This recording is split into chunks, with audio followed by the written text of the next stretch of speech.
So we're going to go from CAL, culture of war, to COP, culture of peace.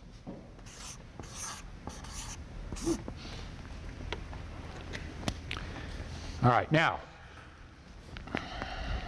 let's say we're going to get about 10 things. 1, 2, 3, 4, 5, 6, 7, 8, 9, 10, and a little space for good measure.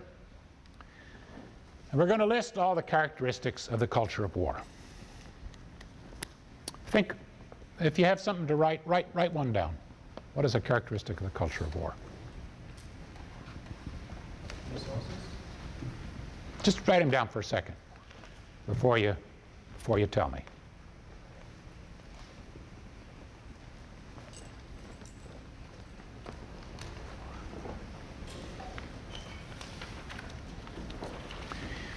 Okay, now, how many of you wrote anger or hatred?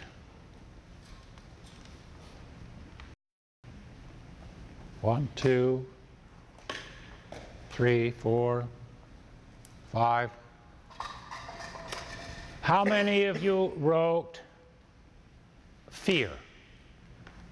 1, 2, 3, 4, 5, 6. How many of you wrote greed? 1, 2, 3, 4, 5, 6. We have to take a little detour. Mubarak told you that I was part of something called the Seville Statement on Violence. What we did in Seville in 1986, we brought together social scientists and neuroscientists like myself, and we asked the question, is war part of human nature? Because many people believe war is part of human nature.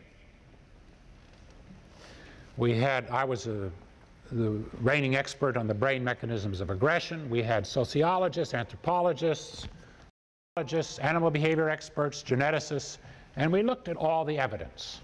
Is war part of human nature? First of all, we said it's not genetic. There are no genes for war. Even though the newspapers and even the journals, Nature had an article 3 weeks ago saying once again, war is genetic. We had the best geneticist in the world there, and he said, no, you don't find genes for war. Is it in our brain? No. War is not in our brain. In our brain is the capacity to be angry, yes. Just like animals fight. We could be angry. Is war something that we evolved as being natural through natural selection from our animal ancestors? Do we find war in animals? No. Even though there are some people who still try very hard to claim chimpanzees have war, no, they don't. Instead, as Margaret Mead, the great anthropologist, said back in the 1930s, war was a social invention. And the same species that invented war is capable of inventing peace.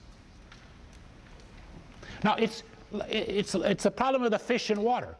We have the culture of war so much all around us that we just assume it must be part of human nature. How could it not be part of human nature if it's everywhere? Just like the fish says, how could water not be everywhere? Because it's all around us. So anger, fear, greed are qualities of the individual. They're not qualities of the culture of war. Now, granted, you may get angry, but it's something very interesting about anger and war. During the first Gulf War, the head of the American mission was Schwarzkopf, and the Secretary of Defense was our good old friend Dick Cheney. Remember Cheney? Schwarzkopf was losing his temper and yelling at his colonels. and his generals.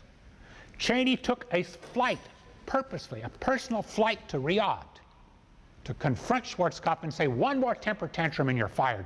There's no place for that in the military. We're doing a job. You have to be a good manager, and a good manager doesn't lose his temper. What is the emotion of a soldier? It's not anger, because the soldier doesn't know the person over there. A good soldier is simply following orders. Fear, yes. When a country gets ready to go to war, it makes its people fearful and says, you must be afraid of the enemy.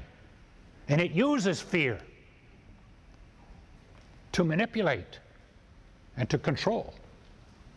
And we live right now in fear.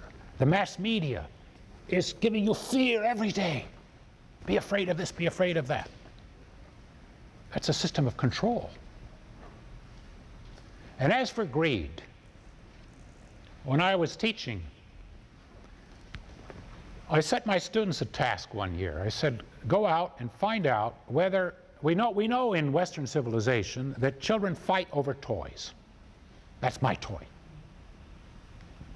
They'll hit each other. Don't take my toy. Go out and find out, is that universal? Is that part of human nature? And the students came back after a month of looking in the library and reading and everything and said, that's terrible, you've done a terrible thing because it's an impossible question. Why? Anybody here know why that's an impossible question? Not all kids around the world have toys. Toys are a European invention. If you go to a tribe in the mountains somewhere in Africa or Asia, kids, things, they play with objects, and at the end of the day they leave them. They don't own them. Ownership is European. Well, it's older than European. Thou shalt not covet thy neighbor's wife, or whatever, you know, in the Bible. But it's a Western invention. So, anger, fear, greed, qualities of the individual, put them aside. Let's look at culture. What is the institution, the culture that we create, and how does it work that is the basis for war? Now, I don't mean just war. I mean that the war is only the tip of the iceberg, because the period between wars is when you're preparing for the next war. What's between the wars? What is this culture that's preparing for the next war? Okay, now we're ready to write some things down. You got one for me? Hunger. Hunger. Does hunger produce war? Is hunger part of the culture of war? I don't think so. Misunderstanding. I remember once doing this in Tokyo many years ago, and people were recalling wartime Japan. And I said, how do you know that your country was preparing for war? What do you suppose the answer was? Very simple answer. It becomes more authoritarian, less democratic, more control. Less movies? Yeah. So one quality of the culture of war is authoritarianism, central authority, hierarchy.